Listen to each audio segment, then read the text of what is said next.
What was the most heartbreaking thing you witnessed in court? When people ask me about the worst thing I've ever seen in a courtroom, I don't think twice. It was my own custody hearing. My ex-husband and I had been together for 10 years before the marriage fell apart. We had twin boys, Alex and Jorge. They were born only 3 minutes apart, and from the start, they were inseparable. They weren't just brothers, they were each other's world. When we separated, everything became a war. He wanted full custody. I wanted joint custody. I thought the court would see reason. Kids need both parents, right? But family court isn't about love. It's about money, paperwork, and who plays the part better. That day in court is burned into my memory. I sat at one table, trying not to shake. Across from me, my ex sat tall and calm, like this was a business deal. At first, it was the usual arguments. Who had the bigger house, the steadier income, the better schedule? I admitted I had struggled with postpartum depression when the boys were born. I thought being honest would show I cared. Instead, it was used against me. His lawyer stood up, with a folder I had never seen before. My private therapy notes. Somehow he had them. Every word I'd ever confessed about feeling exhausted, scared, or overwhelmed was read out loud like it was proof I was unfit. She admitted she couldn't get out of bed some days, his lawyer said. She admitted she felt unstable. How can someone like this raise 2 boys? I wanted to scream that those notes showed how hard I fought for my kids, but the judge's eyes had already shifted. I could feel the ground slipping beneath me. Then came the moment that destroyed me. The judge called Alex and Jorge to the front.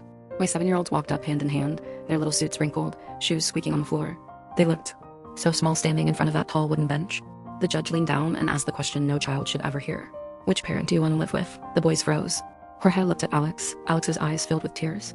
Jorge started crying too. The courtroom was silent, waiting. Finally, Alex whispered, "We don't want to choose." The judge sighed, but Alex went on, his voice breaking. "We just want to live together like before." And then Jorge, wiping his face, looked up and said, "Please, Judge Uncle, can you tell our parents to live together again?" The whole room went silent. Even the court clerk lowered her head. But my ex, he didn't move. Not a single flicker of emotion crossed his face. The judge cleared his throat and said gently, "I'm sorry, boys, but I can't do that." The twins broke down sobbing right there. In the end, the judge gave my ex primary custody. He had the bigger house, the higher paycheck, the stability. I was given every other weekend, from being their mom every day to being a visitor in their lives. The first time I dropped them off, Jorge clung to me, screaming that he didn't want to go.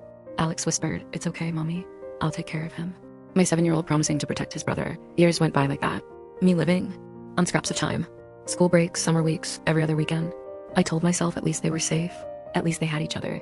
Last year, when they turned 12, Alex sat me down. His voice shook, and he looked around like he was afraid someone was listening. Then he said the words that still haunt me. "Mom, you don't know what it's like living with Dad. He's not who you think he is. We never told you because he said if we did, we'd never see you again." My stomach dropped.